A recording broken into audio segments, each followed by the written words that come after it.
তো hello everyone, কেমন আছো সবাই? আশা করি সবাই ভালো আছো। আমি শাইনি বিউটিশিয়ান স্টুডিও থেকে চলে এসেছি। আমি শায়রি ঘোষ তোমাদের সামনে নিয়ে চলে এসেছি আমার কিছু বিউটি ট্রিক্স বা বিউটি।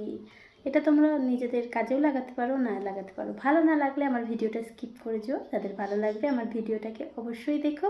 পারলে আমার চ্যানেলটিকে সাবস্ক্রাইব করে রেখো আর বেল আইকনটি অন করে রেখো, যাতে আমার ভিডিও ছাড়ার সাথে সাথে তোমাদের কাছে আমার নোটিফিকেশান পৌঁছে যায়। তো আগের দিন আমরা মেকআপ সংক্রান্ত বৃত্তান্ত দিয়েছি। আজকে আমরা বৃত্তান্ত দেব কালার সম্পর্কে। What is the colour? Colour কি? কালার কি বলো তো? আমরা সেই ছোট্ট থেকে পড়ে আসছি রামধনু 7টা কালার, তাই না? কালার হলো আলোকের প্রতিচ্ছবি। কালার কালার হলো আলোকের প্রতিচ্ছবি বা আলোকের রিপ্লেসমেন্ট, ঠিক আছে? কালার দুই প্রকার, একটা হলো প্রাইমারি কালার। আমরা প্রাইমারি কালার কোনগুলো জানবো? রেড, ইয়েলো, ব্লু, লাল, হলুদ আর নীল, এটা হলো প্রাইমারি কালার। আর বাদ বাকি যে কালারগুলো আছে সেগুলো হলো সেকেন্ডারি কালার। যেমন কি বলো তো, সেকেন্ডারি বলতে কি বলো তো,